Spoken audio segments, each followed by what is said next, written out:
What is going on, folks? We've got a long one for you here, so buckle up, get yourself a beer or something. We're going to listen to some of that today. The newest album from Revocation, one of my very favorite bands on this planet. And I've been following the band for a really long time. Really long time.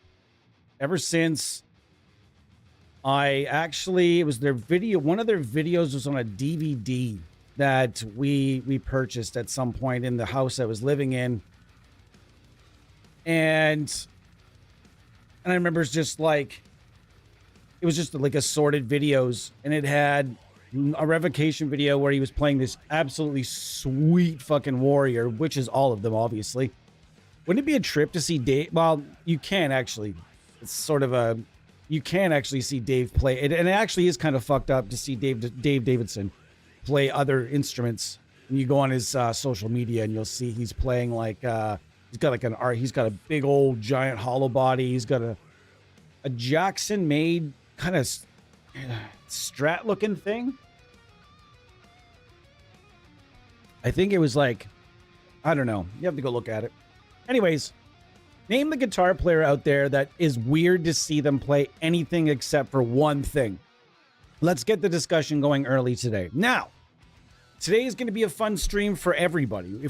I don't care if you're an old school plugin user from 15 years ago. By the way, I'm fucking vibrating today because I haven't been drinking as much of the Cokes lately, and I drank myself a liter of cola. I got one with a meal today on a really underwhelming burger. I never get burgers from McDonald's. Anyways, so I'm just like, Nicaragua, agua. If you know, you know. All right, so what we're doing today is we're going over old school stuff. This is the stuff that the best of the best, I'm not saying I was the best of the best. That's not what I meant. But like, it was a different world. Amp sims were a different universe. Now we're going to talk about what it was like to dial in a metal tone 10 years ago. 10 plus, give or take a year. We're going to show you guys, and you guys are going to hear some of the plugins that some of them are still available and still effective today. Some of them are not with us anymore, and you'll only be getting a little taste, just a taste. Although there was kind of a caveat to that. We'll get to that. We'll be going over stuff from Mercurial Audio, Lepu/Poulin, TSE, Ignite Amps, Kazrog, and Mercurial Audio. All companies that are still going today in one frame or another. You might be thinking, wait, Lepu? Poulin is still a company? No, but he's still working. And there are a lot of people that have theories about who he's working for and has been since day one. We'll get to that. Maybe. I don't want to delete another stream because I said something stupid. I said something kind of dumb in the last stream. That's why we're doing 189 over again. And it was just in reference to a movie. And I didn't want it to come across the wrong way and get me in any kind of shit. So I just went boop and it's all gone. So I'm going to we're just going to talk as I kind of move my plugins into their respective positions in the chain. And we can just kind of go over what we used to do to get rad tones back in the day. There was a lot of ways. There were a lot of ways because metal, believe it or not, and you may or may not know this, but if you've been around long enough, you'll definitely know this, that metal, and it actually kind of hurt plugins for a little bit because metal was kind of the first thing that plugins were awesome at, like amp sims. Metal was kind of the very first thing that amp sims did well, to the point where a lot of people, for a long period of time, and that was a stigma that surrounded amp sims. Nah, those are only good for metal. It can't do anything but metal. We've heard that lots, right? Yes, we have. So today we're going to go over some of the stuff that was around, and it was pretty plentiful. Pretty plentiful indeed 10 years ago, 10 plus years ago. Some of these plugins are 15 years old. Like the Poulin stuff. Man, I am just vibrating today. How's it going, Thomas? How's it going, Ton Guitarra? Pedro, if you're in the chat Chat with us. You might win something. You never know, especially if you're a first-time chatter.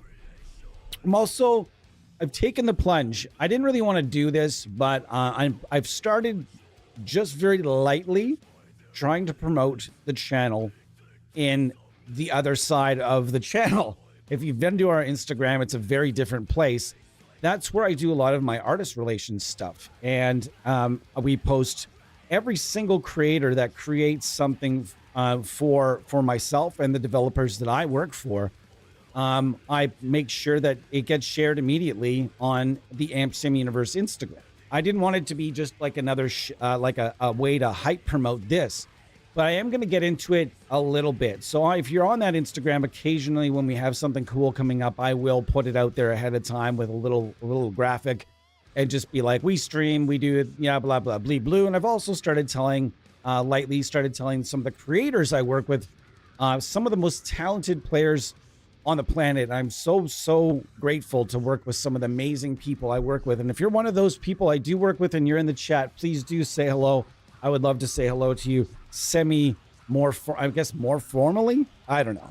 Anyhow, so 10 years ago, I was primarily working on a project called Skullverizer, and that was my main metal project. It formed, I actually had a band going, although it wasn't the same name. I had a band going with some friends where I had written the majority of the material, and we had actually gotten it down to where we were, in my opinion, almost close, very close to being able to play a set. We just couldn't find a singer. And we went through a number of different singer options, and nothing ever really came about. You know what I mean? Nothing ever came out, and just nothing ever happened. It was just 5 human beings that just aged out. You know, everyone's aged out of being in a band. You know what I mean? Many people age out of being in a band. If you don't get anywhere with it and you're not playing in a cover band, you kind of age out of being in a band at some point, or you get too busy, or you have children, or there are many things that stand in the way. So at the time, the band sort of just fell by the wayside because we just could not keep shit organized. Our schedules were all opposite. And so I went to work recording what was kind of one of my very first full albums. And you can hear it. It's on Spotify. And yeah, it's on Spotify. You can check it out. And that's the album I did. And I did that almost entirely with stuff that's on this list right here. In fact, it was entirely stuff on this list. And if you guys want to go listen to the album, you're welcome to. It's some of you guys probably hear some of the songs frequently. I just throw it in with the playlist here. So if you, hey, you know what, if you want some fun, that would be awesome. Also, throughout the stream today, I'm going to be giving you guys some subtle hints about the secret plugin. The secret plugin that will be coming out, it will be coming out very soon. And I couldn't be more excited about this secret plugin, as you guys are well aware, in Delaware. So I'm going to be giving you guys some hints today as to potentially who the artist might be. And I'm also going to be giving you guys some information about what might be inside that plugin. I feel like maybe there's nothing wrong with giving you guys some information out ahead of time and saying, for this plugin, you might find a this, or you might find a that. Small things, though. Small things.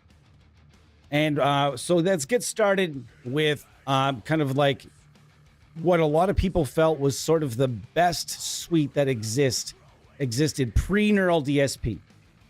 Neural DSP came along and did the suite thing really, really well. But prior to that, there was a company called TSE.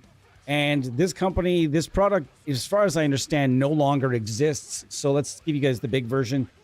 It does not have a resizable UI, so I can't really make it bigger. But this one existed.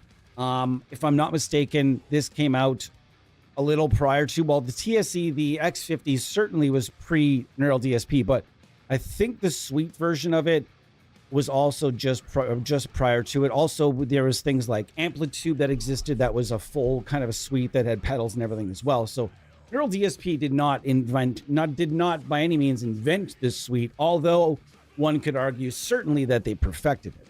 But in this case, we have the stomps out front. And they give you options too, which is cool. You have a noise gate. You have several distortion pedals that include an 808, a Rat, something called a Pandora's box that I'm actually not quite ever really 100% sure what it is. What it's based on, rather. Fuck off. That's what I'm running over here. Get out of here. All right. And then you've also got the HM2, one of the very first HM2s. In fact, I think this was the first HM2 that ever existed in plug-in form. And if you wanted that sound, it's solid too. It's not by any means poor. So there's that option as well. And then if you want to get rid of it, you delete module and you're done. So now it also has two preamps. It's got the TSC X50, aka the block letter 5150. And if you hit the mod switch, it's the 5152. Okay. And then you also have access to a really, really solid X30, which is based on the Angle E530. That this thing is just also really good. We have two of these available, and I did not use this one on a recording, but definitely used this one here, and we'll get to that. We also featured it semi-recently, so I don't feel a real huge need to get to this one. But this one is immaculate. It's still one of the best plugins you can buy if you don't mind the inconvenience. And we're going to get to that as well. Tyler, I straightened it out with the dude. Okay, cool, man. All good. I mean, there was nothing. It was all good. It was just a clerical error, buddy. We don't need to get into that, but I appreciate it. It's all good. There was nothing ever to be figured out. He was actually quite happy that it existed because it actually he got a sale out of the deal, so he seemed quite happy, and he didn't seem pissed at all. So all good. People make mistakes, man. I'm eating watermelon while the stream, so I only have one hand to type. Okay, I'm really glad, Ton. I'm super glad that you included that watermelon part first, because the other part, if you had said just that part, it would have sounded super weird. Buster still uses the HM2. Buster uses he uses that whole plugin. He had his own presets for it as well. So I'm going to go over something I might have tried to dial in back in the day, and we're going to start with the TSE 808, and this thing is awesome, and it still rips.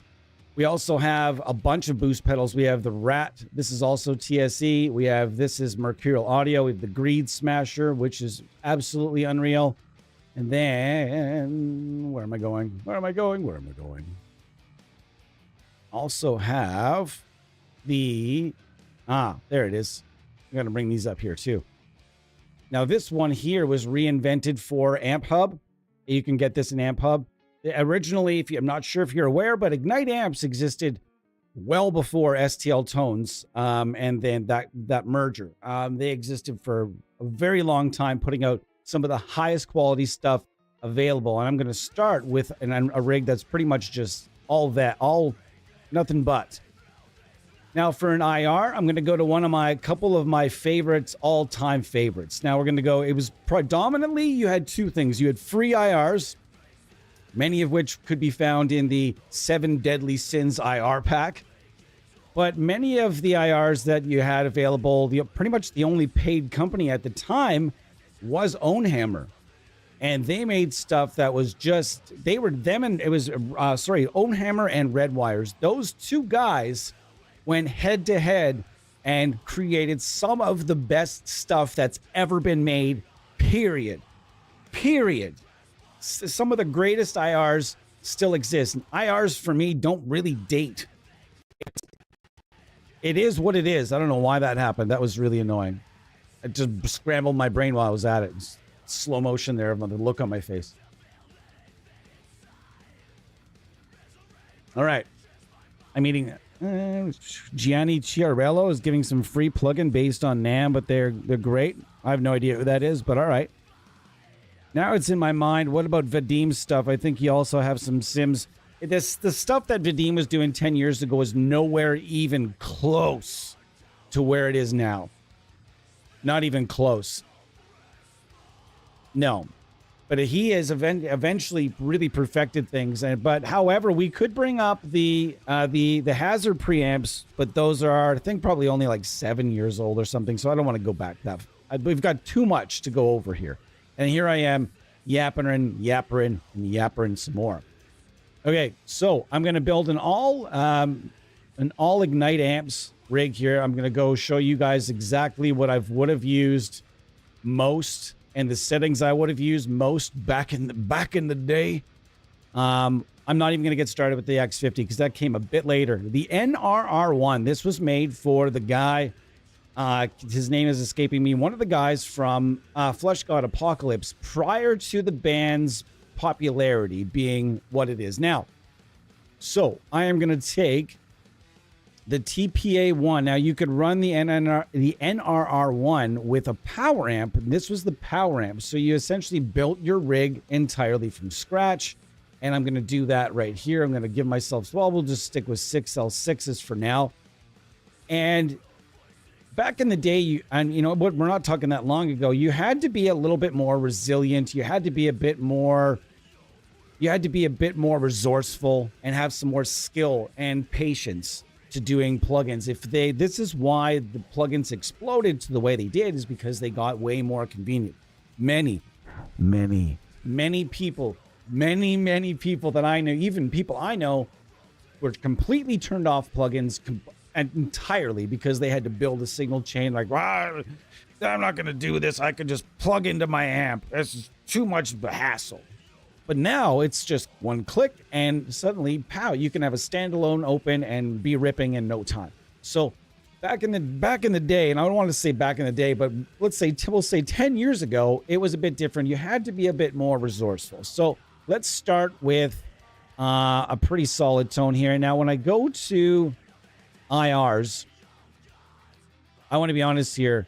There was a lot out there that you could get. I forgot to go to miscellaneous. And some of the best stuff was absolutely free, and you could get it. All people were making IRs and posting them all over forums. And some of the most popular IRs to ever exist were the Catharsis cabs. And we've used them here on the channel many times because they absolutely still shred. So let's see what we got here. I haven't even played a note yet. Actually, I should probably tune that first, because I want to, we don't want to do the first note of the stream to be an absolute catastrophe. All right, let's do it. Okay, we got it started. And this was made for one of the dudes in, as mentioned, Flesh God. And being that this is an old piece of software, we could go jack that over sampling right up.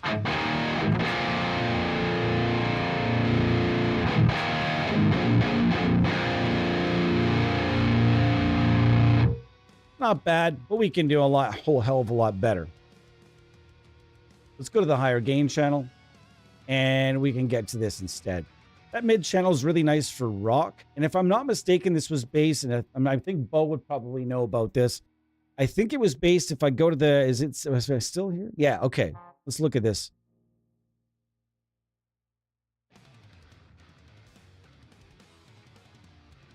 Folks, oh, I heard a car alarm. I might have had to take a break there. All right, Cristiano Trionfera. I believe he's not in the band anymore, I don't think, but he might be. And this was 2009. So we're over 10 years ago for this one. We're well over 10 years ago for this collaboration. Mainly based on a famous, yes, okay, made in 88. This was, if I'm not mistaken, based on the Soldano X88R or something to that effect. Let's give it a rip. Better. And we'll give this a bit of volume now. Now we're going to play around with the IR to get the one I want.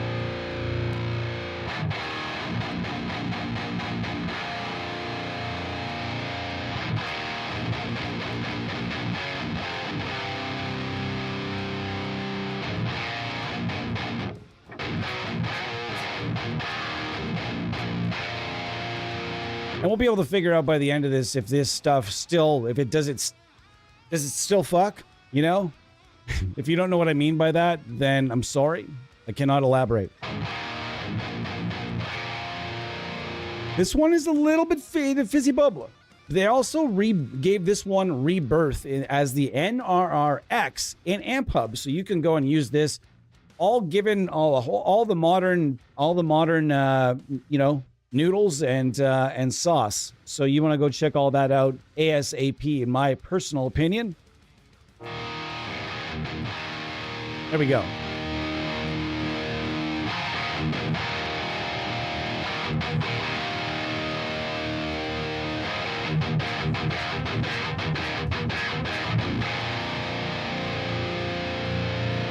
Beautiful. That's all free so far. I haven't paid for nothing just yet. And there's just so much freeware there was just so much freeware for us for such a long time that people became really entitled, I think, because if we all remember it, the merger between STL Tones and Ignite Amps was not necessarily welcomed with open arms by everyone. I remember to this day, there were some comments from people that were just so entitled that they felt they should be able to get some of the, at the time and still, some of the best modeling and some of the best coded plugins that were available. No, we want those for free still forever. But it wasn't enough that they basically stocked everyone fully. It was like, I remember it well, that there was just a little bit of ill will that did stifle after not so long. So I think there was like an entitlement at the time where everyone just felt like they should get everything for free forever. But there's still to this day really great freeware being built every single day. Every single day a company is, right now, there's 3 companies. I don't know this. I can just guess. There are at least 3 companies right this second. One that we've never heard of that's not released a single thing. First release. I don't know. This is a guess, speculation. There are always people working on companies and whether one-man companies or et cetera, working on the next piece of awesome freeware. And why do they do that? Well, because they want to get their stuff out there, and if it's rad enough, then it'll spread like wildfire, especially these days, but it would spread like wildfire back in the day as well. Freeware, I feel like, has this really, really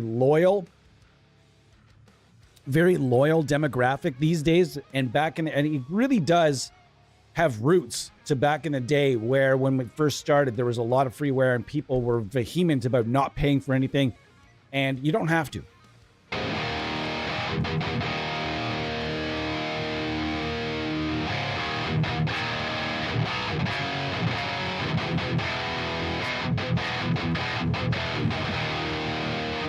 want to make sure that I'm not doing anything dumb in the signal chain today.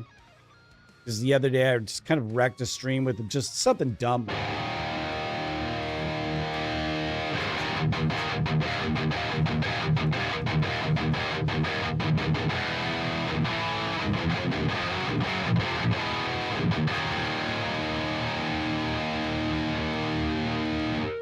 And so it really wasn't as hard as one would think. You just had to build a signal chain. But today I'm definitely going to go over some of the stuff, the fun stuff that we got to use, and some of the stuff that I believe is still effective today. Some of it isn't, I will admit, and I'll tell you guys straight up when I don't feel something doesn't quite, bring the heat that some of the other freeware is bringing these days. But again, this is stuff that is 100. Most of this stuff is free, so do check it out regardless.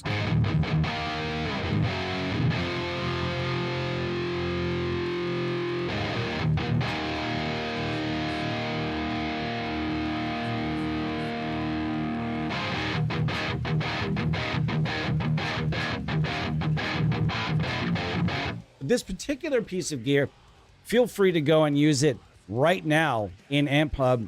You can get it at its beefed up and new kind of feel. It's awesome. So again, another one that I used pretty much on everything was this fella right here. And we've used this a few times on the channel. This is the Lay 456.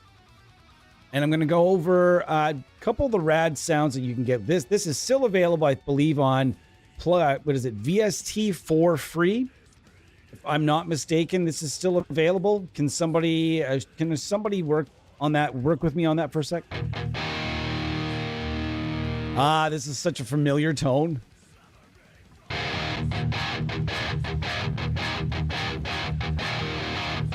This is based on the Powerball. It's a Powerball.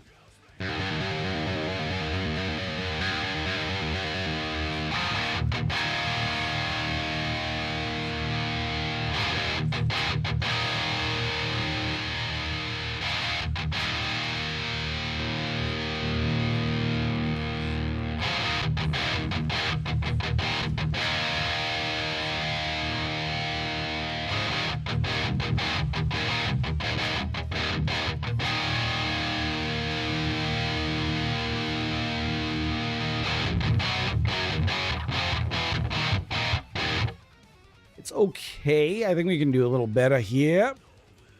Gonna watch the low end. I also have nothing on it right now as far as nothing on it as far as a pedal yet.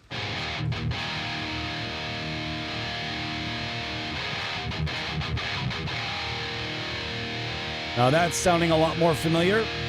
This is a tone I used on a lot, was this TS999, the Lay 456, along with these particular impulse responses.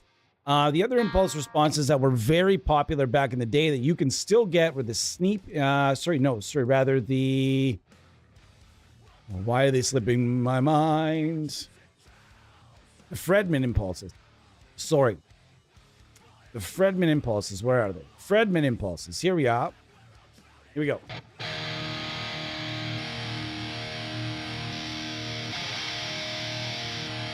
And the idea was that you could blend the angled and straight together.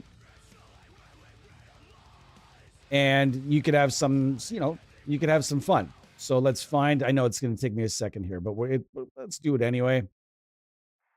I consistently forget that I have this folder here. All right. Again, pay attention for some of the fun little hints we'll be dishing out today. All right, let's try this.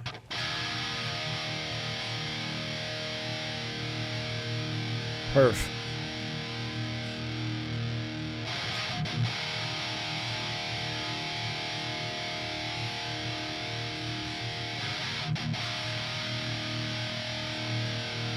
This one still pulls it off. I didn't think it did, but it still does. It still very much does. Now I gotta bring back some of that low end.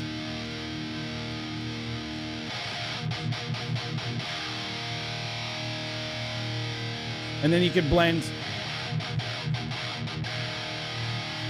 And this is all stuff that you could get for the majority of for free.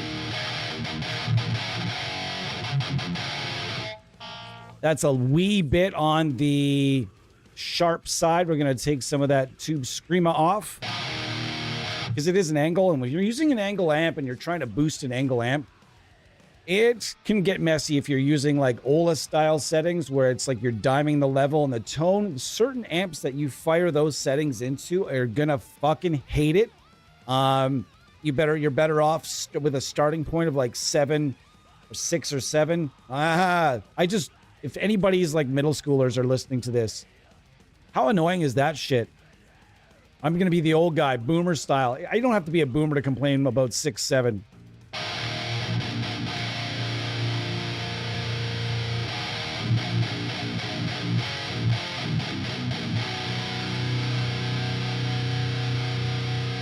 That's pretty solid.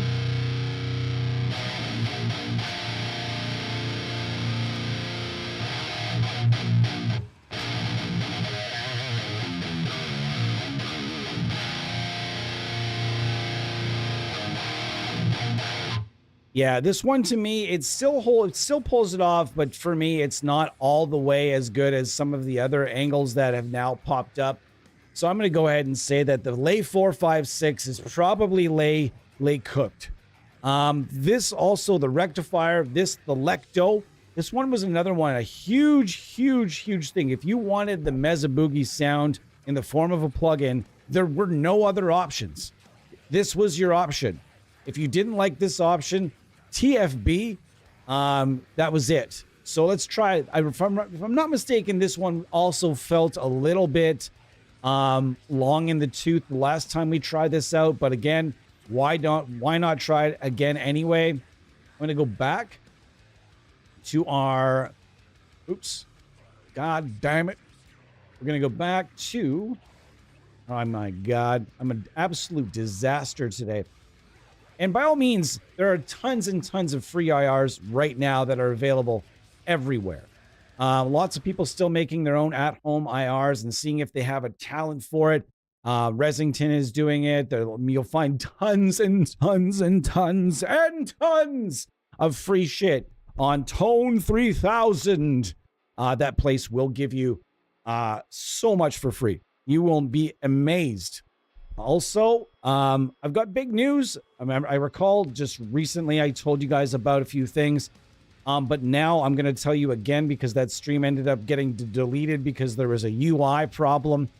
So we're going to go into Eddie at NAMM 2026 Winter NAMM, baby. Eddie Shard is going to be in the house. And if you want to meet Eddie from our streams here, if anyone here is going to NAMM, you can go and meet Eddie ASAP. Well, don't go there before NAMM. But nonetheless, Eddie's going to be hanging out at the This Heavy Earth booth. And Eddie is going to be sort of the product specialist for Aurora DSP. I will let you guys draw what you might think, put those conclusions together if you'd like. If I'll give you some time, it's not a problem. Let's try this Lecto while we're sitting here chatting about it.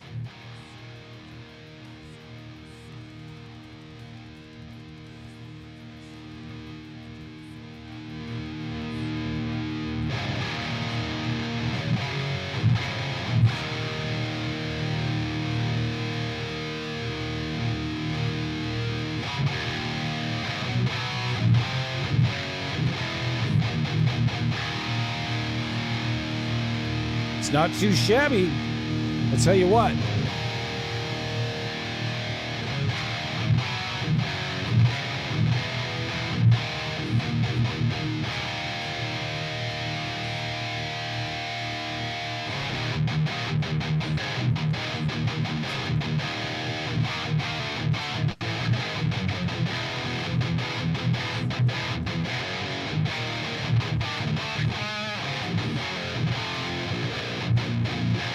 It's sounding pretty good for being like a 20-year-old plugin. This thing is fucking old, dude. Really old. And it's still really good, though. That's the thing. Brain dead. Brain dead. But I don't disagree with what Thomas said earlier. Vadim Taranov has been making really high-quality freeware for a good while. I don't know that 10 years ago his stuff was at this level. I remember he had a couple of really bare bones plugins that weren't by any means terrible, but they weren't by any means on the level of being able to compete with some of this stuff. Now, this is the Lecto, as mentioned. I'm going to go up to the 8 again. The oversampling never got turned up this high when we were 10 years ago, but it's awesome.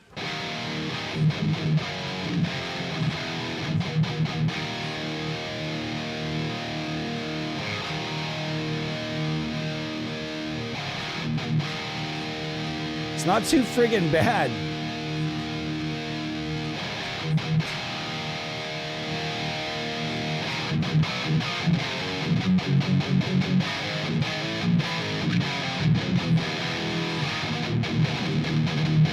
But does this compete still today? No, it doesn't. However, one plugin that to me does still bring some heat is the Hybrid.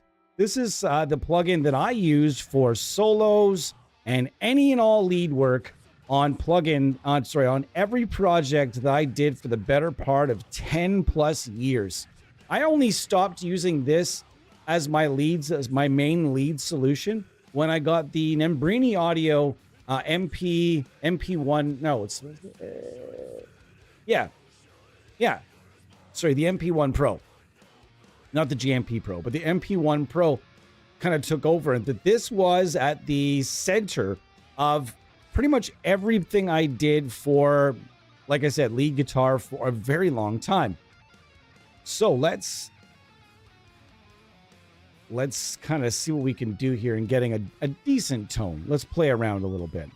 And I'm going to use a delay from nowadays instead of back in the day because it's a delay. So really, who fucking cares for now?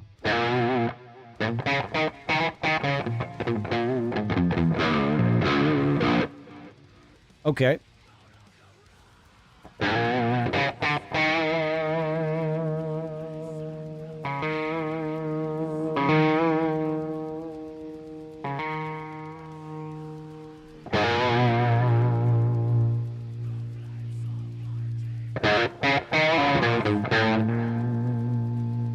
Now get some juice.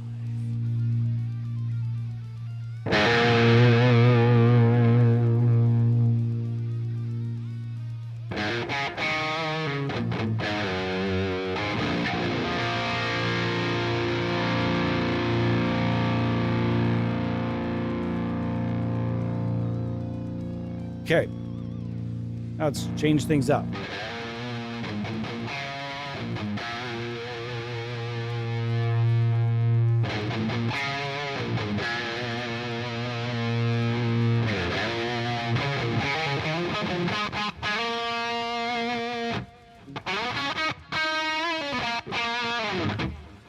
So this was basically the plugin I used, this with a little bit of verb and a little bit of delay and sometimes a little bit of chorus on leads. But this was essentially the plugin that I and many people that I knew used for all of their solos, all of pretty much everything. I used it on tons of like home projects, demos and stuff like that.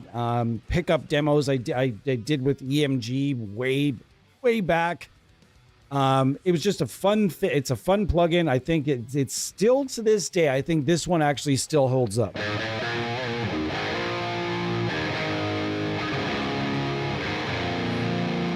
And not just for lead work either, for like just distorted, like, you know, if you want that Marshall sound, I'm telling you, this is a fun plugin.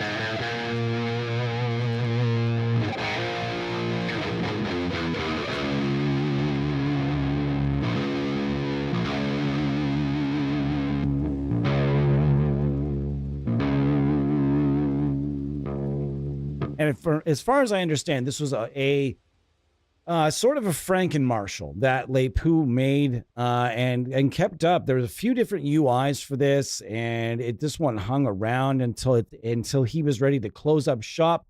And his new job working at a developer that I don't even want to mention because it sounds like tinfoil hat shit, but literally there's a lot to back it up. But nonetheless, you can use your imagination. You can use your imagination if you'd like. STL Tones hired Ignite amps, right? So I'm gonna. Where else could you? I'll let you guys just. There were very few. Back in the day, Brainworks had Igor Nembrini, and then he of course started his own company, and then STL Tones, of course, not collaborated, but did a partnership or a merger, whatever you want to call it, with STL Tones and Ignite Amps. And then Les Pou sort of vanished. So I believe that his work is happening behind the scenes rather than out in the open. So I'll let you guys do your speculating and your tinfoil hat stuff as well. I could add some fuel to the fire here, but I'm not going to.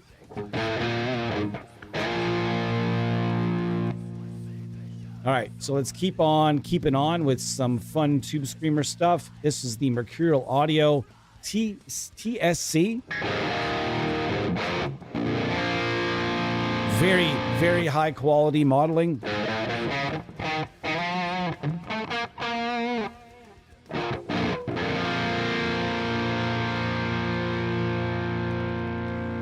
All All right, now let's just kick up the juice a little bit here.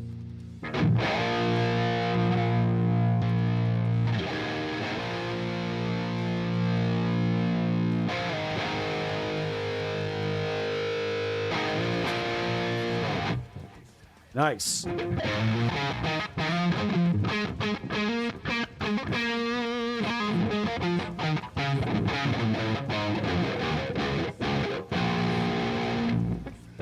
I'm not much of a Elite player, you guys know this, but I'm going to be working that out this year.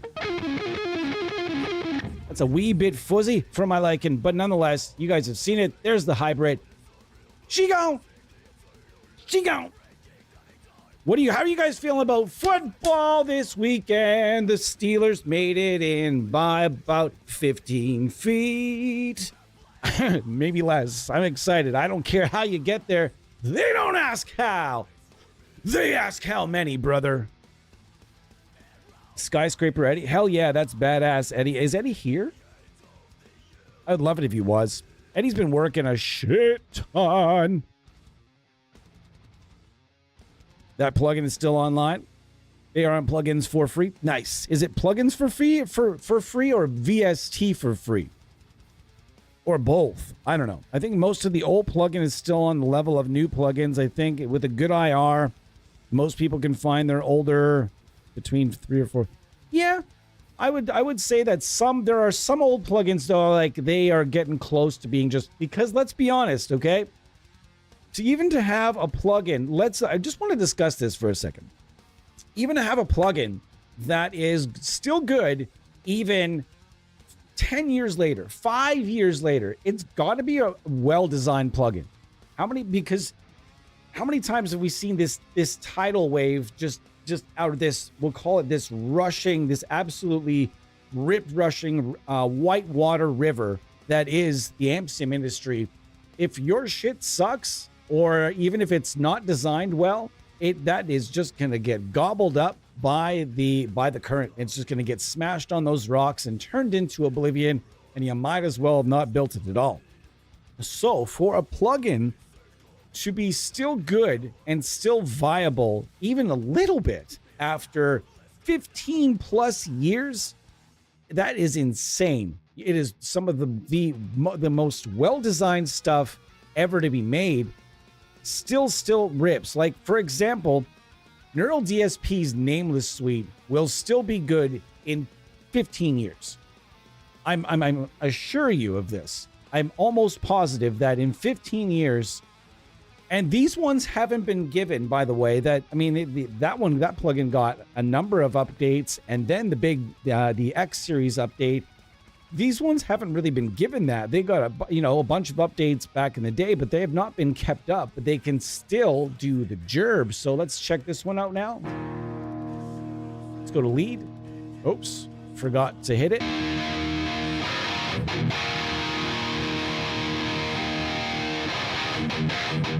Wow, that one sounds really good. Okay. And this again this is also like a 20-year-old plugin, folks. I just want to note that. It's like a 20-year-old plugin, and this thing can still do the gerb.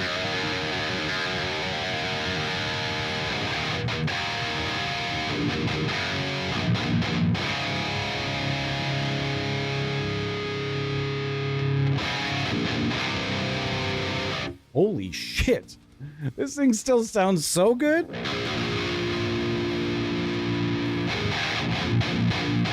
Holy shit. This is just like a 20-year-old plugin? Good lord. Actually, you know what I'll do instead of that? I'll just...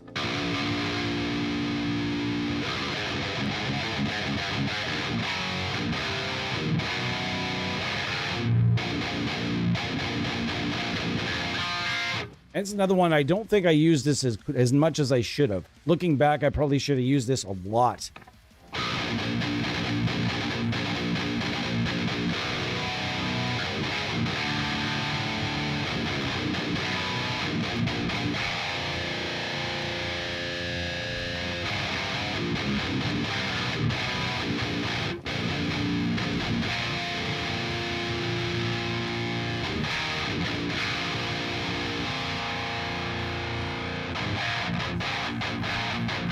Holy shit, that sounds really good.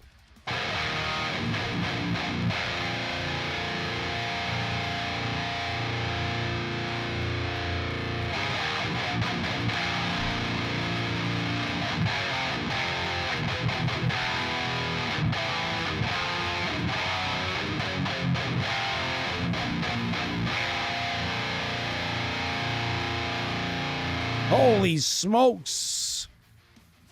Holy smokes, that sounds good.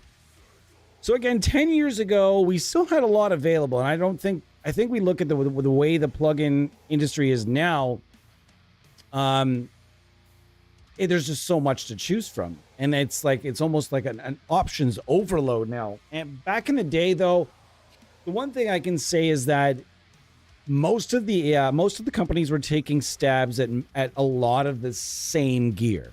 And there was a lot of Marshalls, a lot of takes on the 5150.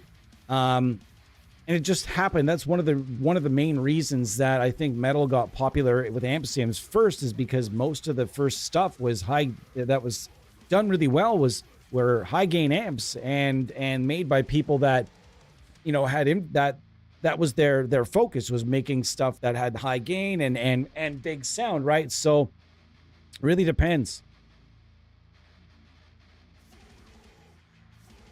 Plugins for free. Nice tone. I agree. Thanks, Braindead. This is a 20-year-old tone. Basically, let's call it a 15-year-old guitar tone. I'll riff on this for a bit because I haven't really shut up today.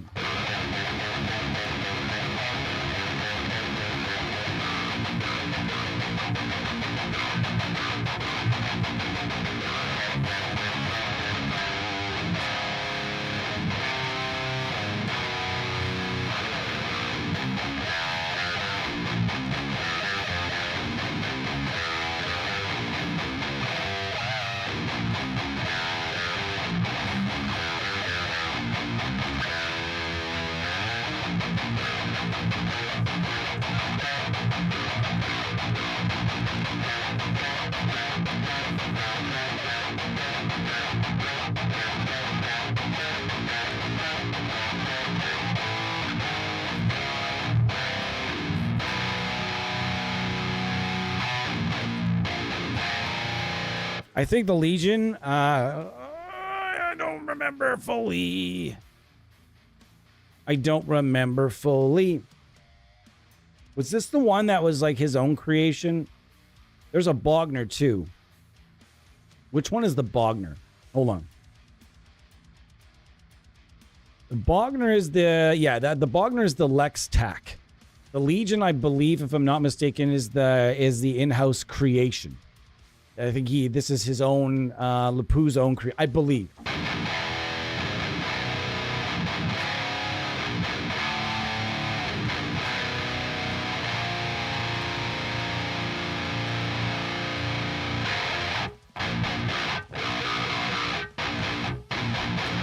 Let's see how good this would sound with an IR that's more recent. Let's feed the EGA this amp and let's see where we're at. Okay? Let's just feed it the EGA here. Let's see what this does.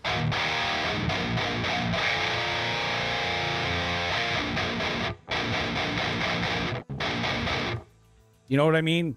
It's pretty close. There's a lot of really good IRs that are kicking around. And all you have to do is search for the 7 Deadly Sins IR pack. Find somewhere that still hosts it, that won't give your computer hard, full-blown AIDS. Just find a way to get it, and then you'll have to go through some of the stuff that sucks and some of the stuff that doesn't suck. My miscellaneous folder is insane. It's full of the old 7 Deadly Sins stuff that doesn't suck, as well as pretty much all the one-off IR packs I've ever received from anyone. It's like, it's like the dirt mall of my plugin collection. It's stuff that's it's got some of those, when you go to the dirt mall and there's that food court that's no longer in service that looks like it hasn't been used, or it was probably built sometime in the early 90s. You know what I mean? That's part of the dirt mall experience. And then you get a bunch of stores that still rock, that might be a little bit, run down. There's a lot of stuff like that.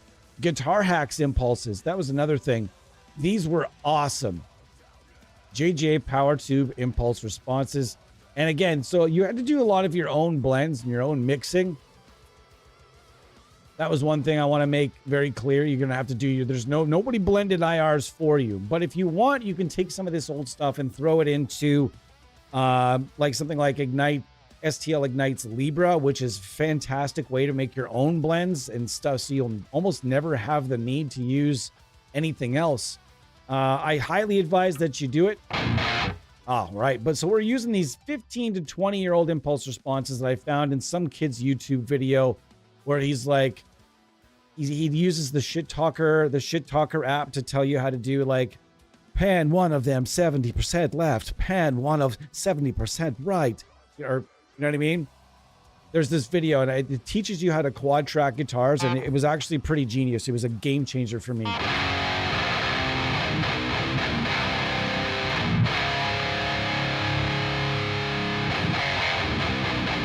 This is blowing my fucking mind that this still is good.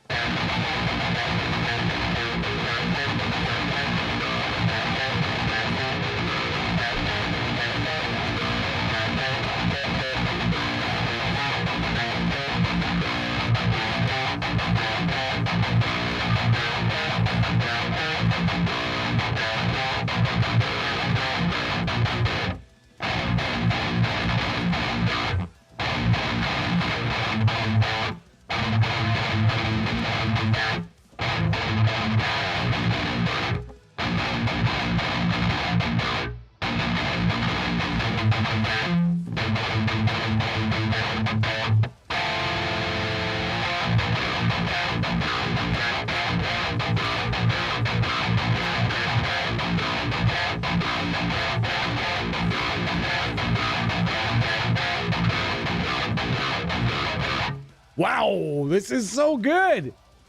I'm so excited right now. This is really good for being this old. This thing still destroys universes. Oh my God. Universes? Galaxies, I guess. That we know of. Or is there another universe entirely? We have no idea. That is the best tone of today. Thanks so much. Appreciate you. Dropping like flies today. That's okay. I don't mind. It's going to be a fun evening anyways. I'm going to take my break in a couple of minutes here, but then we're going to come back. We're going to talk about... We're not just going to talk about old stuff. I also decided we're going to talk about... Oops, Ivan X. By the way, if anything weird ever comes up in my search history, I can promise you there's nothing weird on this computer. This computer. Just kidding. What's he even fucking looking for now? Totally got just blindsided myself. All right, Ibanez new models. I saw something today that made me wanna barf. Where is it? There it is. Oh my God, that thing makes me want to puke in my mouth and swallow it so as not to show this instrument the satisfaction of watching me vomit. That is the ugliest fucking thing. Holy shit. Whew. It's like Kiesel and Ibanez are in a competition right now to see who can make the ugliest fucking guitar possible. And then a bossy concepts also. Those are just some of them. There's a couple of the Bossy guitars I really like. But this is... Wow! This is one of the ugliest fucking guitars I've ever seen in my whole fucking life. It's so bad. Ugh. Barf. What else do they have for us this year? These are the new lines, the new RGs, though. Holy shit. Can we talk about this new RG for a second? Yum. What you got for me over here, my friend? Wowzers. That thing is this minus the Fishman's, depending, unless it's the Mick Thompson set, which it's not, but that's a nice new Prestige model. Holy smokes. There's a lot of nice new RGs. Love that one. Woo, do I love that one. Is this also, damn it, Prestige? I don't have money for Prestige, Ibanez, damn it. Show me the RG. Woo! Holy! Bring in the fire. That switch, though, in that position, holy shit. Who would put a switch right where you're down picking? It's crazy. I don't understand this at all. I'm told that Ibanez made a pitch to Dean Lamb. I read it on Reddit, actually. And imagine that would happen. I'm really happy that he's doing that Enthos guitars. I'm really excited about those. But look at this stuff. Wowzer, look at this one. Why are the switches all in that spot, though? That's a bummer. What are the pickups in this? DiMarzio Fusion Edge? I've never heard of you, but it's nice to see. Have you guys ever heard of that? 7 people in the house. Come on, chat me up, folks. Right now, it's just me, Ton, and Pedro. What we got here? Those are the... Wow. That is some colors to paint a guitar. Holy shit. Oh, man. We're going to make a new Zephos. Nice. People will be really happy about that. And then be like, we're going to make it this color. But then again, the last Zephos they made, Zephos they made was like that chameleon green and black, though. Ooh, that's ugly. That is ugly as balls. Those back to front fades. Can I get a show of hands? Who likes the back to front fades on the guitars? Not a huge fan myself, but that also, this needs a blue headstock.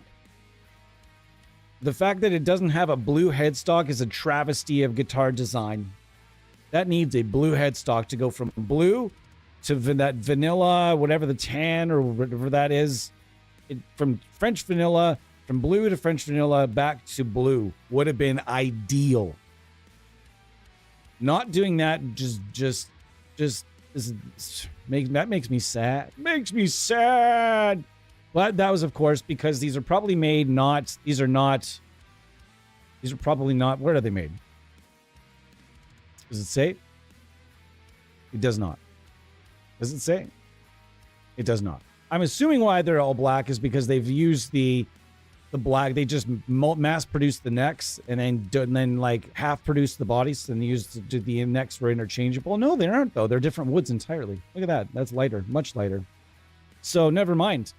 Why not make this blue and make this like the center, like give this a burst look? I don't understand that decision at all. Me no understand.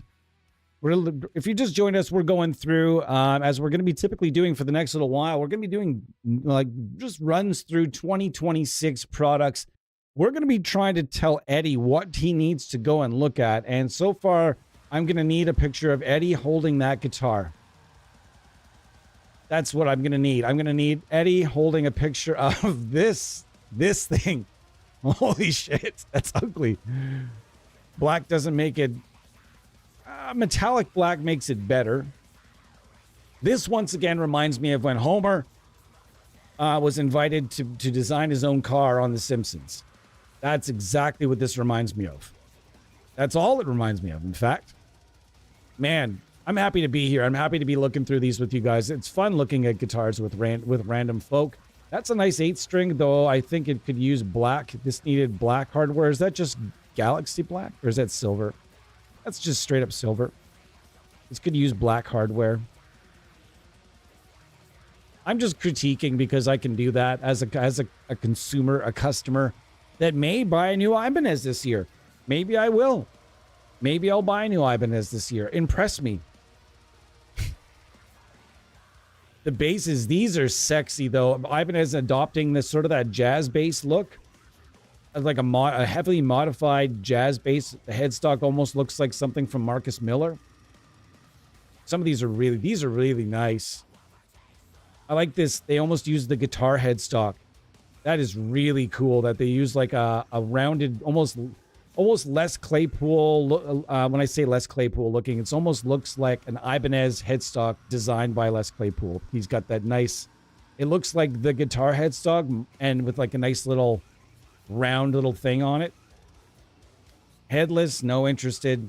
No interestato. That's cool. This looks like a bass that you might find in like Borderlands or something. That's cool. Iceman bass. Is this a signature bass for that dude in Arch Enemy? It should be, because he's the only guy that I've ever seen play an Iceman bass. Nordstrand, big break neck pickup. They say Nordstrand, but I think these are licensed. It says Nordstrand, but the N, it's not I don't think these are real Nordstrands. I think these are the off-brand.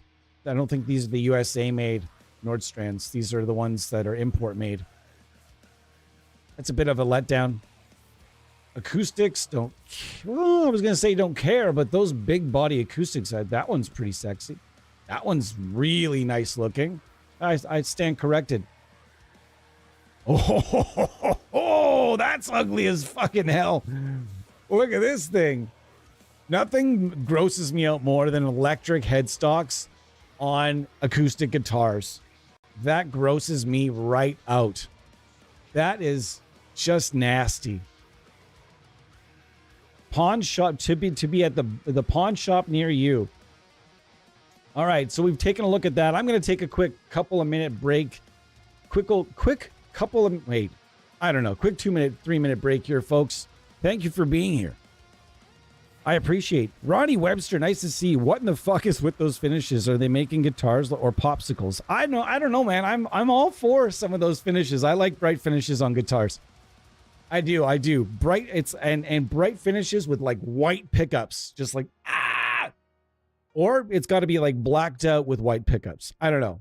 I'm one of those people. I love that contrast. I love looking at a guitar and saying that would look good in a stream. I don't like playing guitars on this channel that I don't think, and I do not purchase guitars if I don't think it's going to look good on camera. That sounds silly, but most of the reason I have the instruments I have are for filming purposes. Otherwise, I would only have 2 or 3 around. And so you got to make sure they pop on camera. And I'd suggest the same for creators out there. When it comes to creating content, have a guitar that pops on camera. If you're, as much as I love, absolutely, I work with this one creator before I go for my break here. I'll just say one of the reasons why. I work with this one creator, and he has one of the sexiest collections of blacked out guitars. These things are beautiful. It's some of the nicest blacked out, all black, completely murdered out guitars. Completely blacked out guitars, and they look awesome. But on camera, if he wears a lot of black, the guitar blends right the fuck into what he's wearing. And he wears like a black shirt and often black pants, black shorts.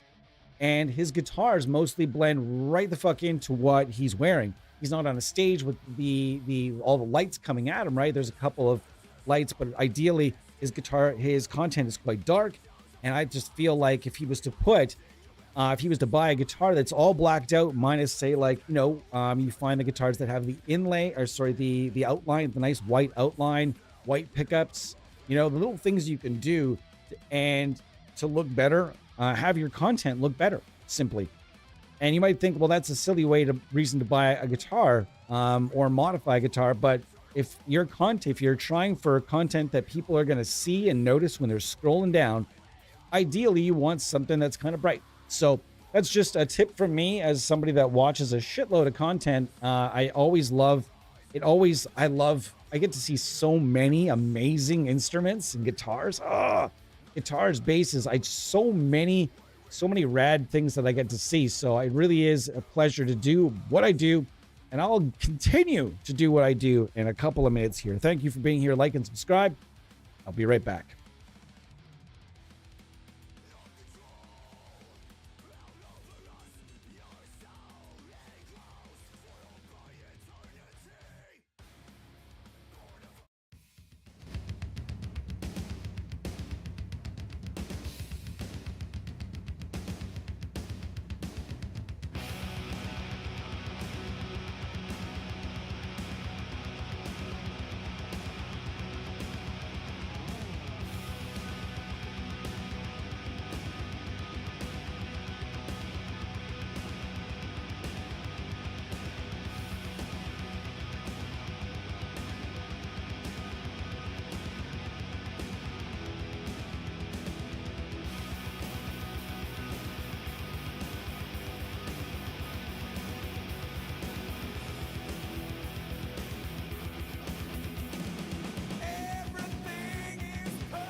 All right, but what's going on?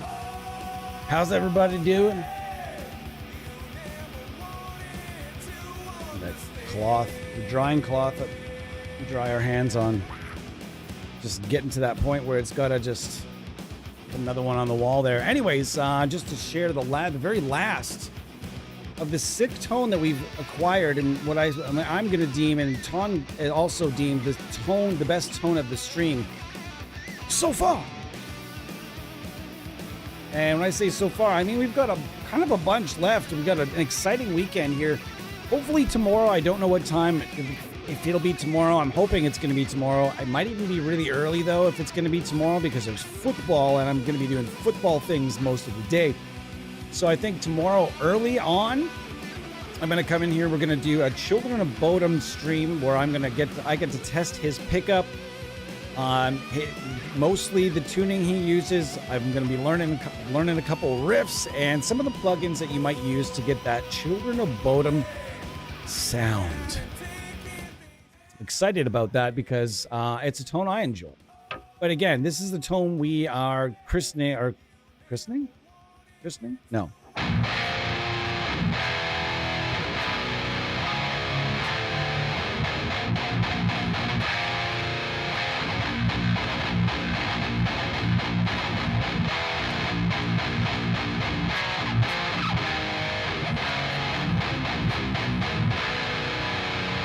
Play some of the riffs from that album that I put out as well. Maybe.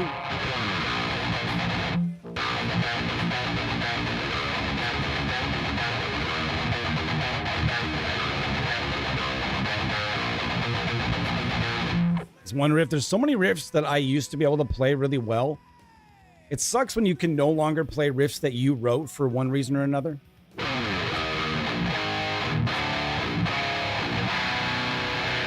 All right, we're going to get rid of the Legion. That is the Lepu Legion. You need to get that ASAP. We're not going to go over the Alex Tac. We've given a lot of spotlight here to that. And we're going to give some spotlight to the, again, this is an amazing plugin. This is the X50, and this was for sale up until fairly recently. But I remember when this one came out, this one changed the fucking game entirely. It's a fantastic plugin. And as mentioned, you can go to the front or the Zebek, and you can change it to the version 1 or version 2 of the 5150. I'm going to go ahead and dial it in like I dial in every other 5150. And we're going to go in here, and they've got a nice cabinet selection. Dual-sided cabinet, dual-sided loader here. You can do plenty with this loader, and they give you a whole bunch of cabinets. You go to the, no, hold on. I can't remember. You can go over here. They give you chop tones, Sin Mix, fat and lazy cabs, Call Phelan cabs, and 3, what's this company again? 3 Sigma. That's right, 3 Sigma Audio. 3 Sigma Audio stuff, arguably, I don't know, if you've been around long enough, the 3 Sigma Audio stuff is just rebranded Rosen Digital, as is some of the Lancaster stuff, rebranded Rosen Digital stuff. So you got to be careful when you purchase certain things. Anyways, you'll notice here, and we're going to choose Sin Mix. Actually, no, let's choose the 3 Sigma Audio is pretty rad. Let's go with the 3 Sigma Custom. All right. And I am not going to turn this side of the loader on just yet. Turn it on. Hold up. Oops, I accidentally turned the cabinet section off. Wait a minute. I see. Never mind.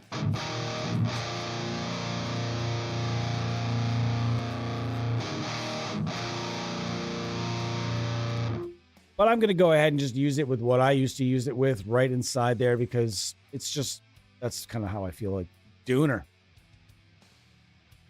All right, let's go to IRs. Miscellaneous. We're going to stick with the old Catharsis stuff. All right.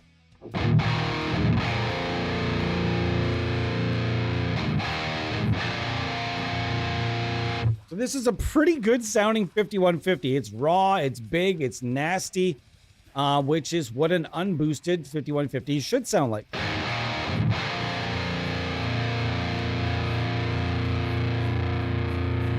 If I want to switch over, I can also go to this channel and do it this way, which is my other favorite tone to use. And if you notice, they have separate EQs here.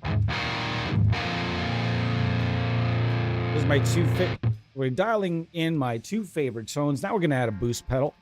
Right inside is a plugin. And this is a gooder. This is one I've used many, many times. And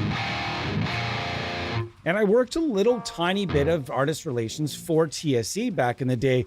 And I sent this plugin to people like Marco Teravanen from The Crown, Gus G from Firewind and Aussie, and a number of other guitar players that came back to me at the time and said, holy fuck, this thing is incredible.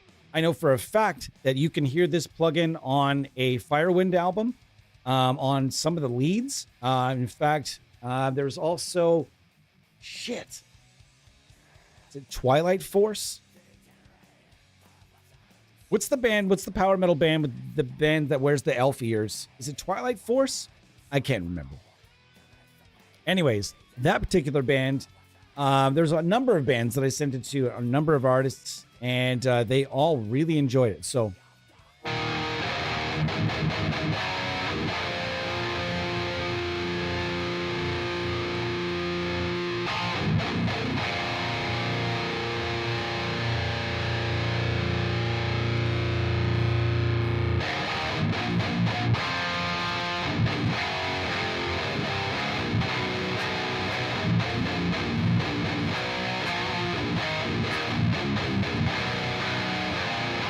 man, that's sounding juicy. You used the X50 pretty extensively back then. Sick. Of course it is. To me, it was like the Amcraft 1992 of its day, 100%. And it wasn't really, you say what you want, but the TSE X50 wasn't really unseated as the king of the 5150s until kind of the 1992 came out. There's a few that are pretty darn good now, but this one hung around till its last day. And I don't know what happened to TSE. There's a lot of speculation as to what could possibly have happened to the company. Last I spoke with John at this company, the last I spoke with him, he was finishing his degree and he had a young family kind of going, he was starting a family and everything. And who knows? He could be employed fucking anywhere in this industry or in a number of other industries, because you have to remember that the people that can do this stuff can do a lot of other stuff as well, as far as computer stuff goes. So infinitely employable for the moment. The AI there is starting to really creep up on us, isn't it?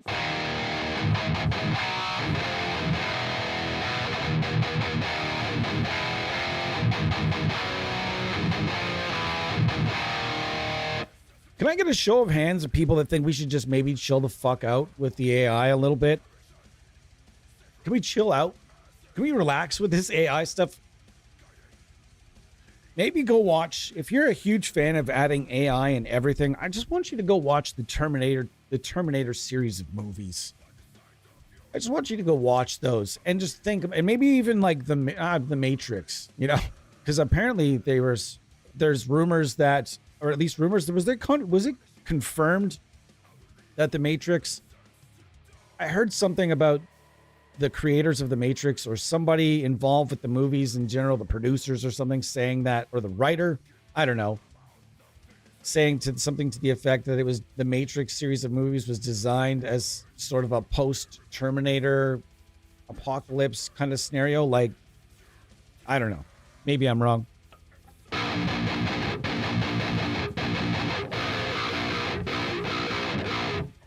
Anyways, this thing still absolutely bangs, and I'm still stoked to use it.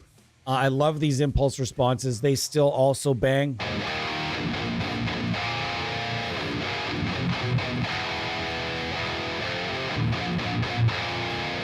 Also, another thing I should announce is that in the coming weeks, we're going to have a guest. Finally, we're going to get our guest stuff together. I just haven't really approached anybody because I wasn't really sure never really sure about Saturdays, but we're going to try to have guests on as often as I can do it on Saturdays, whether it's a creator with some level of following, whether it's a developer of some of the things that we love, or whether it's an artist that's doing a signature plugin. I'm going to try my very best to get that done. Excuse me. I'm going to try my very best to put some of those together. Marco Turvan from the band The Crown, who recently announced that they were going to call it quits at maybe the end of the year, after they're going to tour some more, and then they're going to call it a day. That's super sad for me because The Crown is like a huge favorite of mine, and it's amazing that after so many years of being a huge fan, I connected with Marco on just to do an interview about plugins, and we ended up being remaining good friends. And that's a holy shit once in a while moment that I just have to remind myself I'm talking to the guitar player from one of my favorite thrash bands of all time. Crazy. We are going to go over, Marco and I are going to work out some gear and stuff like that. And we're going to talk about European thrash. We haven't really done that. And European thrash is different than American thrash in the sense that different gear was used for German and European, in general, European thrash.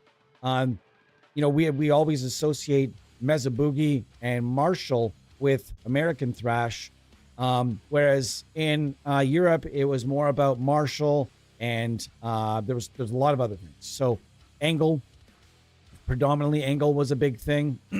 And so we're going to talk about a number of those things in the stream. We're going to talk about thrash, death metal, Swedish thrash, Swedish death metal a little bit as well. And hopefully you guys dig it, because I know Marco is stoked to come on. He's OG though. This is not his first time on our streams, because way back in the day when I was streaming on the Honest Amp Sim Reviews user group, just with a cell phone, Marco used to drop in quite often and to chat with us and whatnot. So that was kind of rad as well. So he'll be stopping in not this Saturday, potentially next or the one after.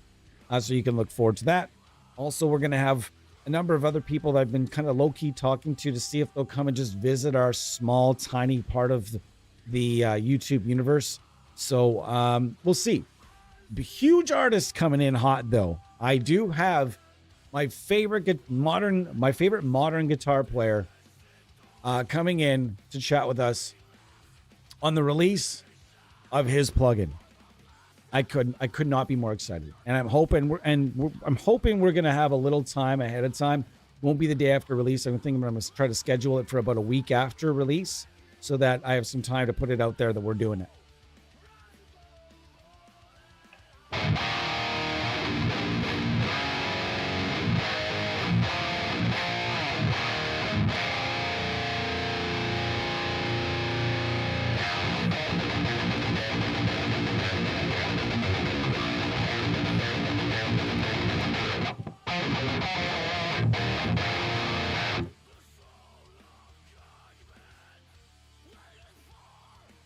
Anyways, I'm pretty stoked on this.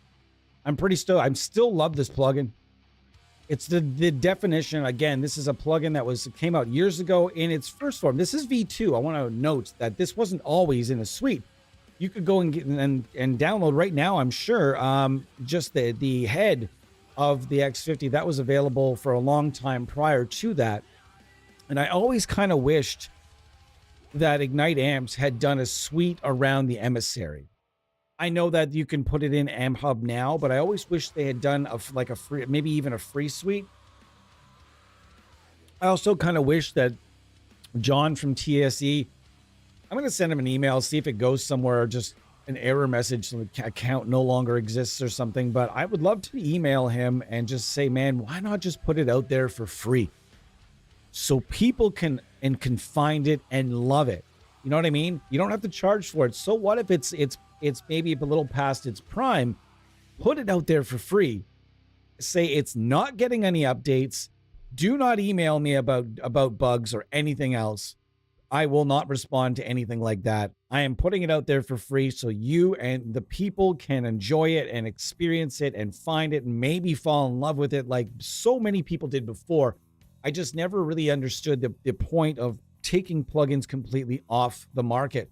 And with that nice little segue, by the way, if I get a phone call here, folks, I may get an important phone call. If I do get this important phone call, I will have to take a really quick break to answer it because it's just a thing. So we are going to get rid of that as well. And then I'm going to get to the damage 120. This is based on, actually, are we going to go with that? Are we really going there? No, let's go with the Serpent first. All right, so the Serpent is from Kazrog's Thermionic collection. And this is a collection that, again, fell by the wayside when the developer decided that that it was obsolete. He no longer wished it to be on the market because, in his words, that his email to me, that he just didn't feel it met the current criteria and didn't meet the industry standard any longer.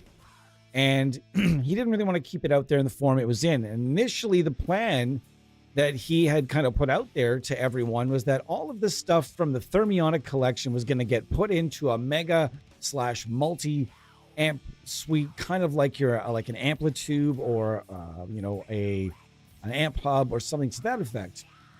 And everyone went, oh, that would be awesome. That would be so sick. Please do that.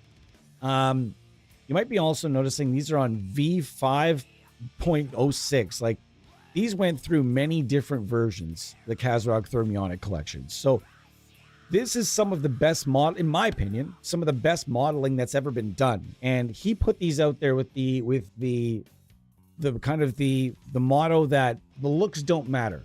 You're not listening to the looks of a fucking plugin, and it doesn't really matter that much. It's about how it sounds, how it dials in, how it responds. Does it sound real? And that was, he put all of his money, all of his development, all of his time into making sure that his Thermionic collection sounded really good. Now, it also came along with some really good impulse responses from the Recabinet library that I still have around, but we're not going to use them right at this exact second. We're just going to continue with the IRs. I'm not going to get too crazy with the IRs. Just know that there was a lot of really cool IRs back in the day that still rip. All the old Ownhammer classics, those are still awesome. The Ownhammer Heavy Hitters packs, I know they've been reissued and everything, but if you still have the originals, they're great. Or if you can find them somehow, I'm not suggesting that you pirate them by any means, but if you can find them, basically only if you've purchased them, I guess. But if you haven't, then go and purchase the new versions of the Heavy Hitters packs, because those also jam. Okay?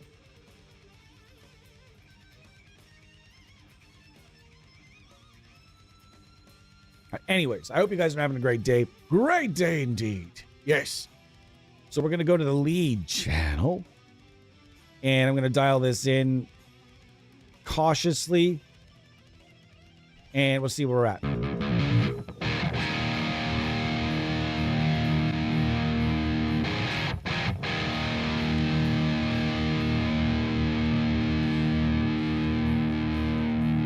Now we need a pedal, and I'm going to go with the Greed Smasher.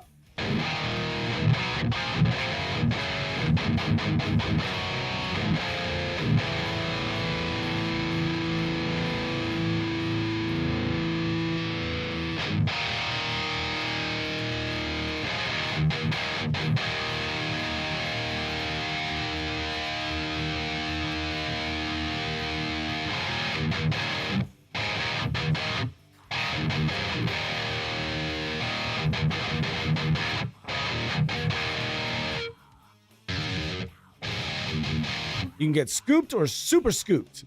What do you want?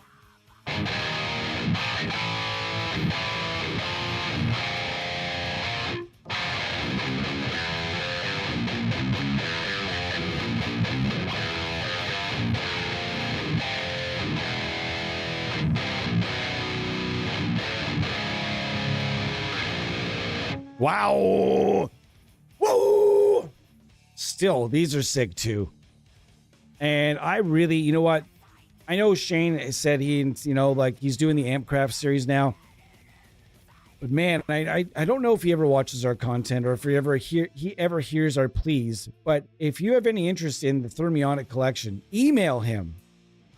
show him there's demand for this to be still on the market for even a low amount of money or free. Or the better thing to do would be to build these almost exactly as they are into a suite, as he said he was originally going to do. Put them together simply in a suite with all the recabinet libraries from the past and the pedals he already had. No need to do any upgrades. Just say this is going to be as is. I have built it. I want this stuff to live on. I want new people to be able to find it, just like we said with the last bunch of gear.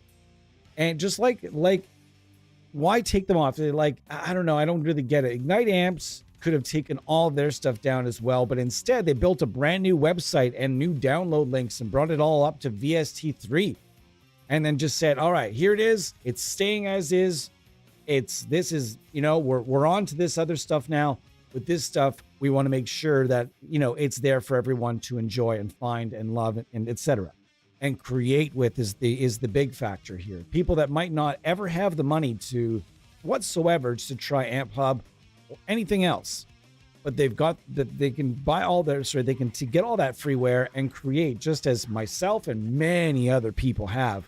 You can still make some great sounding recordings with 15-year-old plugins. That's 100%. I mean, I play the World of Shit riff all the time. It's just like, it's a joke around the house here. Sometimes I put words to riffs and I put some super, super silly words to that particular riff and I sing the riff. And now every time she hears this riff, she's like, oh my God, what the fuck? Like she thinks that in her mind, she'll immediately think of those words and she'll laugh. It's fun. Anyhow, we're going to be on here for just a bit longer.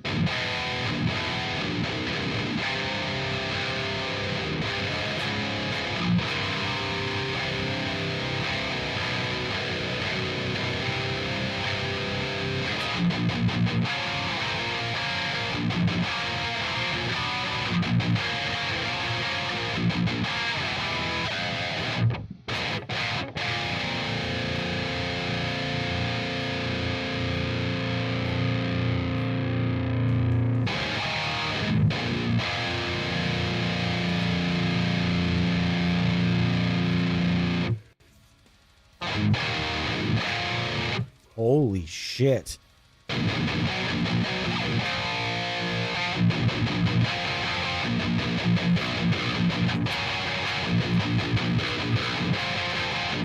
Wowzers, that sounds phenomenal to me anyway.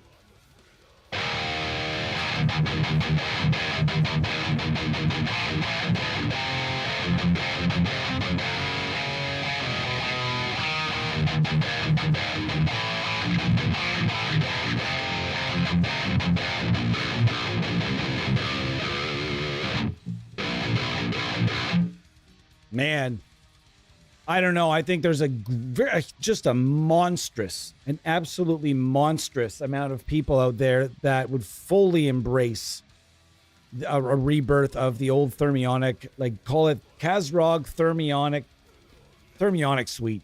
That's it. Done. Take it all as is, put all the amps in there, code them all together in just a nice little thing. You don't have to do any graphics. Keep it as is. Tell people, listen, if you want amazing graphics, go somewhere else. These are simplistically put together, maybe like almost a Helix native kind of thing where you have little thumbnails of the amps at most to do, and then put it together where it's like, as I just said, like a fractal Axe Effects / Helix native UI, and just put it out there as is. I think that there would be just a massive amount of buyers for a plugin like that at even a price point of, say, regular price $79.99 to $99.99. There'd be a lot of buyers for something like that. I really think there would be. No need to add new stuff unless you want to. You know what I mean? And I don't think it would interfere at all with his Ampcraft project, because the Ampcraft stuff is just modeled on another level. You wouldn't be changing the modeling, the level of modeling here, so it wouldn't interfere at all with the Ampcraft stuff. If anything, I think it would bring a lot more people into the company at Kazrog And gosh, if I haven't made it real clear at this point, I would love for them to just kind of do another, give this another look. Shane, if you're out there and you're listening, or if someone sends this to Shane, please, Rudy, don't send it to Shane. Rudy, don't be like Uncle Eddie. Although I will say Uncle Eddie had good moral values. All right, this is the Savage 120. Whoa! I just fucking hammered somebody for sure. Sorry, dudes. No idea why that was so aggressively loud. All right, let's bring it back. Sorry about that.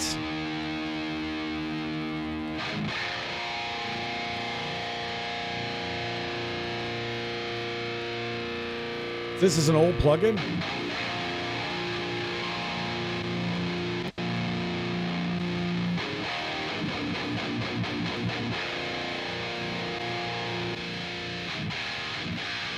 Oh my god, that's so thrasherific. I feel like it's like I'm on a Havoc album right now. That's so scooped. Woo! That's so scooped.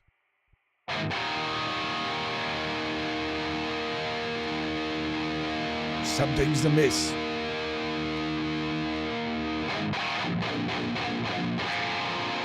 I don't think there's anything wrong with that at all.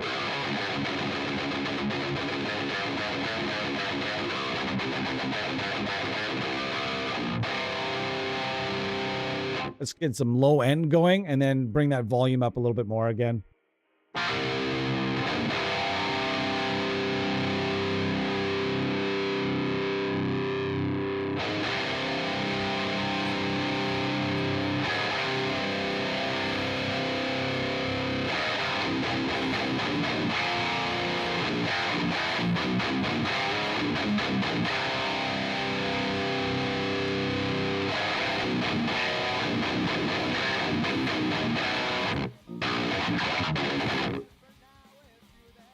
Also, I want to share a band. I think I shared it the other day. I want to share a band with you guys that I heard, and it's some of the most impressive picking ever. And the first thing I said when I heard this band was that there's no fucking way they do that live.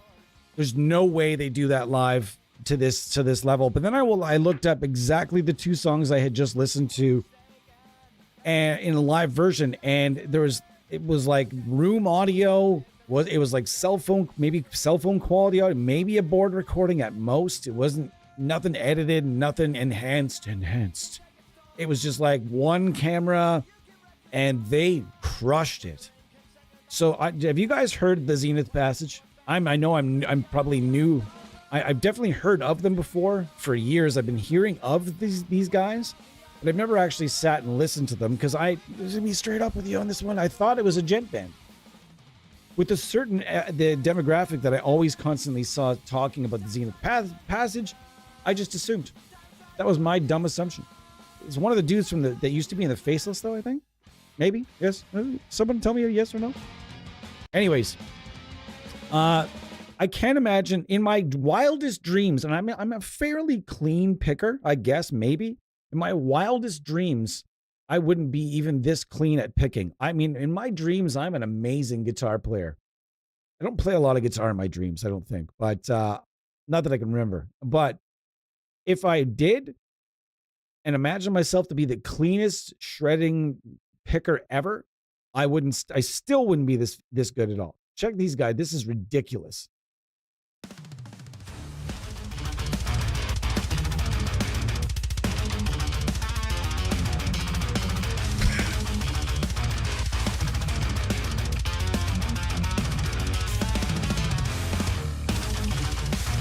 Makes me want to do the Carlton dance.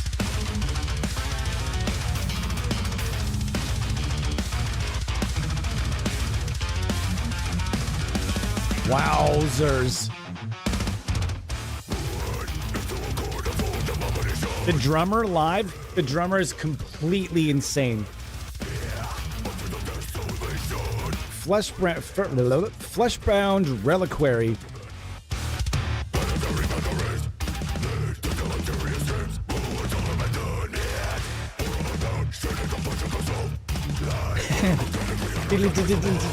My sync is off.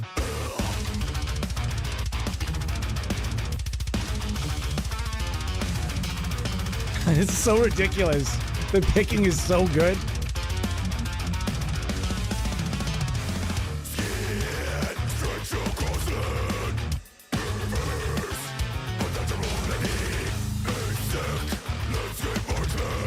And then there's another song. I'm just going to show you guys a clip.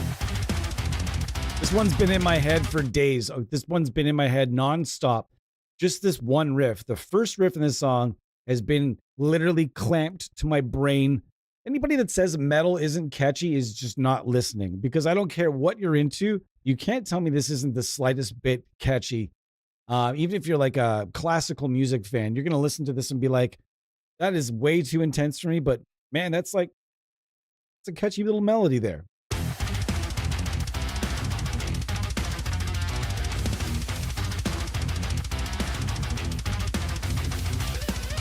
Oh.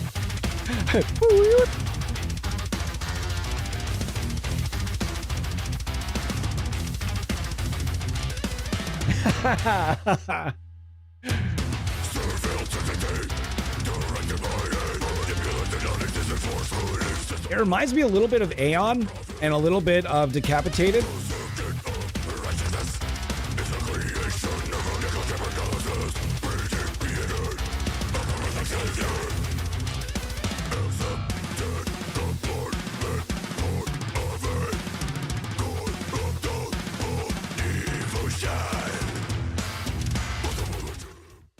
Mint. So good.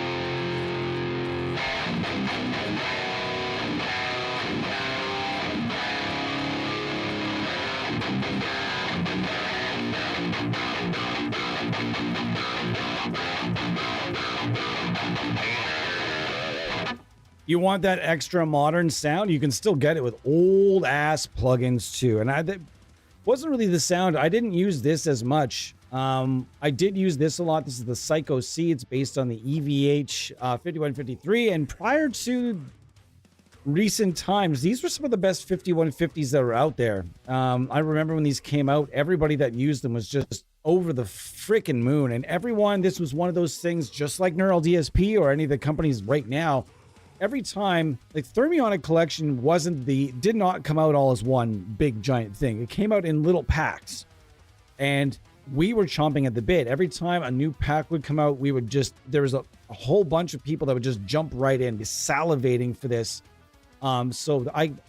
It's one of those companies that I wish would just, I know that Kazrog has found a lot of success with compression plugins and lots of other different signal processing and production style, professional grade kind of level stuff that some huge producers are using. And I know that maybe that's probably, you might not think so for some, but that actually is a huge market, a much larger market than it is for, say, amp sims. So I understand why maybe the production of some of his guitar stuff has slowed. But man, it would just be nice for him to revisit this and bundle it in like a suite, or even just release it as is and say, you know what, you need to learn how to build a signal chain to use it, but I'm only going to charge $50 for this whole bundle. Even, I think it was for sale for $50, and I know that it's slowed, but I think there's still a market out there for the Thermionic stuff. I also had the Diesel VH4, if I'm not mistaken, VH4. And then I had a lovely modified Marshall that I'll use here for a minute or two. And it's Jose Arredondo modified Marshall, a Marshall JMP. And we're going to try it out right now. Give it a shot. All right. Yeah, I knew that was going to be loud. Bring this back.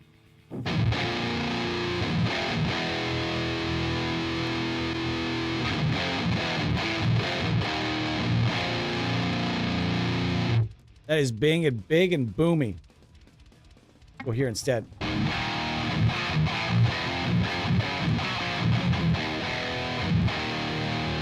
right, let's go back to it. Just then let's dial this in a little bit better.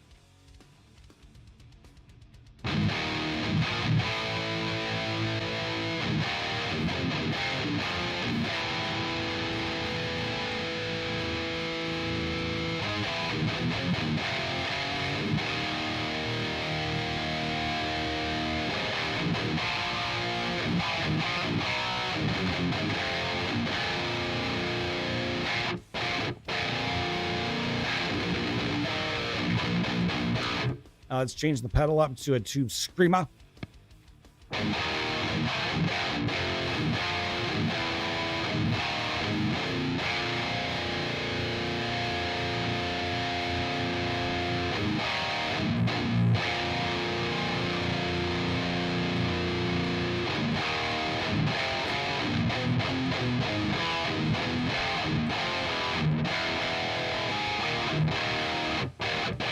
That's sounding pretty good to my ears.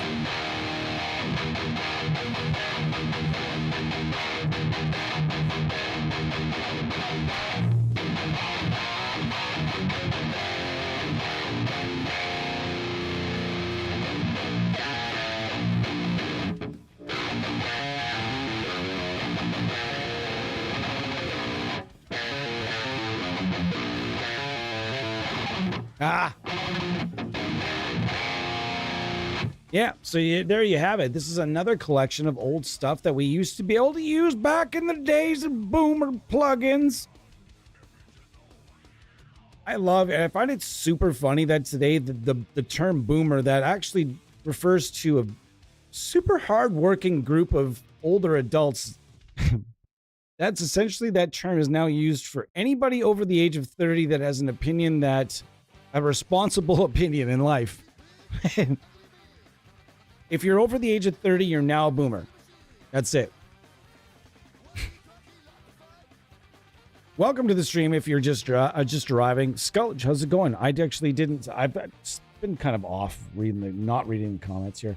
I'm less concerned about the idea AI. I'm more concerned about who has control over and is manipulating the AI. Yeah, absolutely. Try to do a stream with Tudor? Sure. He was here one other time. It was a good time. Guys, I just discovered a blues player's name's Eric Johansson. I was going to say, if you had just said Eric Johnson, I'd be like, what? Eric Johansson? I like blues tones. Don't worry.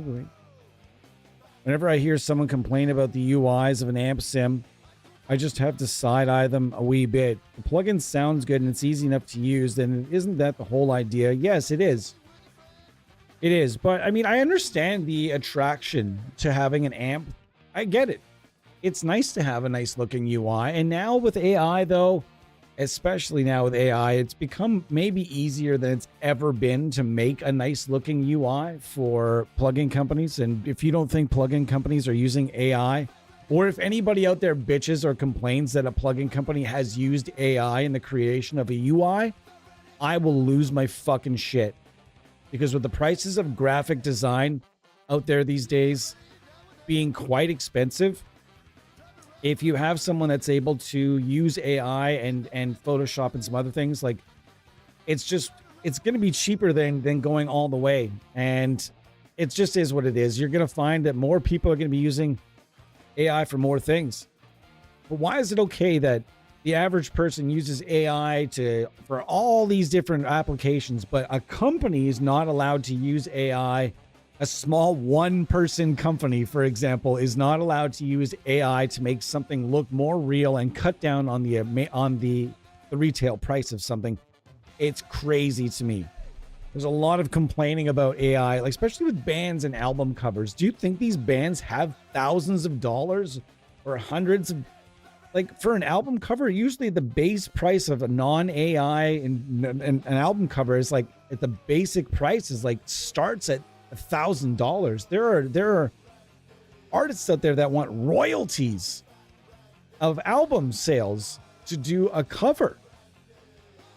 What, you know what I mean? And if you're a band that like maybe all you've got is, you know, you don't have a lot of monthly listeners and you don't have a lot of, and you don't know anybody that does graphic design, and maybe the quotes you're getting are insanely high because artists, real artists are expensive and they are worth it. And because they're putting real work into it, they deserve to make good money. But at the same time, not everybody can pay those fees. If you can afford to pay for real graphic art, pay for it. If you cannot afford to do that, but you still want to make a product that looks cool, it is what it is. We can talk about this all day. But then we also have to realize that how much longer is it going to be before plugins can be just readily made by AI? How much longer is it going to be before someone puts out a plugin where you can just shout whatever you want at it?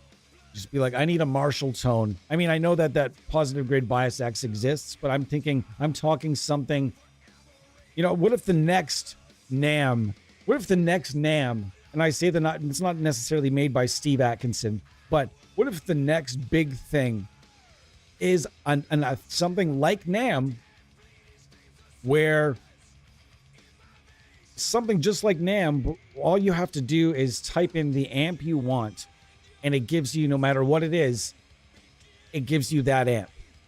I want the sound of a 1950 or a 1960s Princeton or whatever the fuck it is, or whatever it is, doesn't matter. And AI will look all that up and research that and find all the different albums that have that, you know what I mean? We're talking, could be 10 years, could be 20 years from now. Who knows how many years from now, but it's not too much to think about when a plugin like that could come out, where someone could say, hey, hang on, let's think about this for a second. If someone made a plugin like this and just fed that AI everything on ToneHub, you downloaded everything on ToneHub, every single solitary file, and that's a lot of reference material for an AI. I'm giving you a free advice for a business idea. If you're out there and you're an amazing coder and you're a wizard, take everything on Tone 3000. I don't know if that would be legal or not. I don't know the legalities to using all of that as simply as reference material. I'm not saying that it would spit back those profiles or those captures, but say you used everything you could find for free from ToneX, everything you find for free for NAM, all of that, and you feed it to an AI, and along with recordings of the real amps even, and you feed, that's all reference material. Say you were to feed that, and then you come up with something where all somebody would have to do is even just say it out loud. You don't even have to type it at this point. Just say it out loud. I want you, computer or AI, whatever. Can you give me a 1960s Marshall with a tube screamer out front? And can you make the UI really kind of nice and flowing? Give me the pedals in one panel. Give me the amp in the next, and the cabinet in the third. Mid-session, you're just like, I need a rectifier OS cabinet, please. And it just spits it out for you.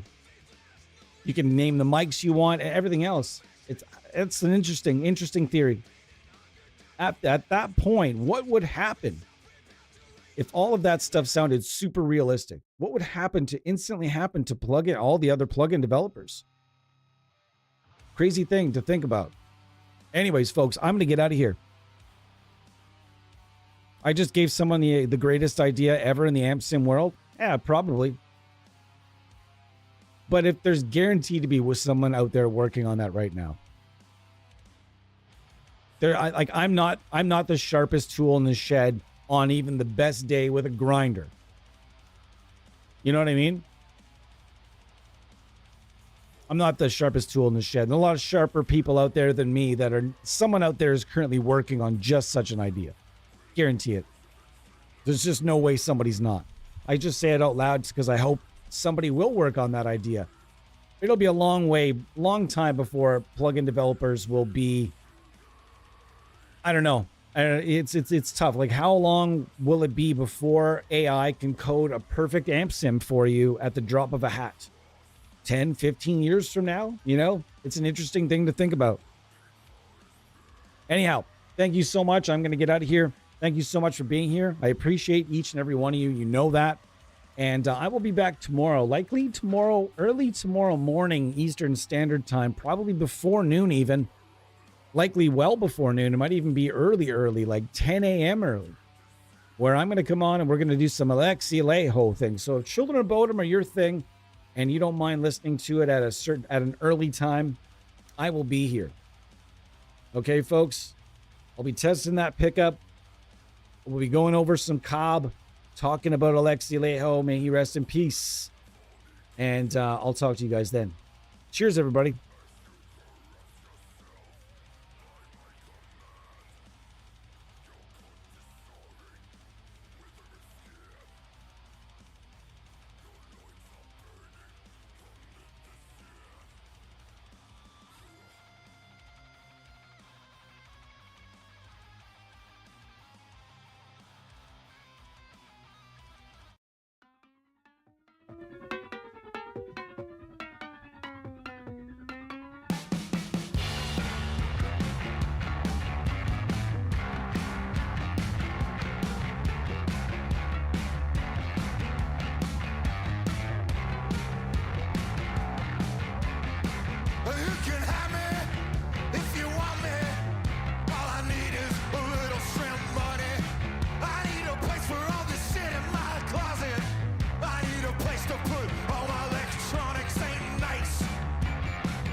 Well, babe, I'll see you later. Ain't nice. Ain't nothing nice.